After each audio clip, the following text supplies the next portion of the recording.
নিরামিষ দিনে লাউয়ের এই রেসিপিটা কিন্তু একবার তৈরি করে দেখতে পারো। এই রান্নাটা খেতে দুর্দান্ত হয়। আমি বড় বড় করে ডুমো ডুমো করে লাউ কেটে নিয়েছি। কড়াইতে তেল দিয়ে কয়েকটা বিউলির ডালের বড়ি ভেজে নেব। পাশের ওভেনে গরম জল বসিয়েছিলাম। ভেজে রাখা ডালের বড়িগুলো গরম জলে ঢেলে দিলাম।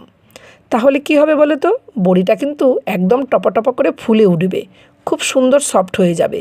সেই জন্যে গরম জলে আলাদা করে বসিয়ে দিয়েছি।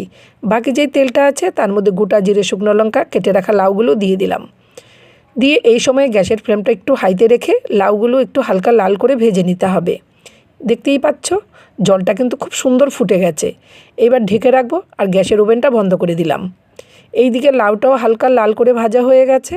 এবার কিছু মশলা দিয়ে দিচ্ছি, জিরে বাটা, আদা বাটা আর কাঁচা লঙ্কার সাথে যে লাল লঙ্কা ছিল সেই লঙ্কাটা বাটা দিয়ে দিলাম। স্বাদ মতো লবণ আর হলুদ দিয়ে দিলাম। দিয়ে এবার খুব সুন্দর করে মশলাটা কষিয়ে নেব। এই সময় গ্যাসের ফ্লেমটাকে লোতে রাখতে হবে। বেশ ভালো করে মশলাটা কষিয়ে নিয়ে কিছুক্ষণ ঢেকে দেব। গ্যাসের ফ্লেমটা লোতে রাখাতে ঢাকার পরে দেখো কিছুটা জল বেরিয়েছে। এই জলেই কিন্তু লাউটা দারুণ সেদ্ধ হবে।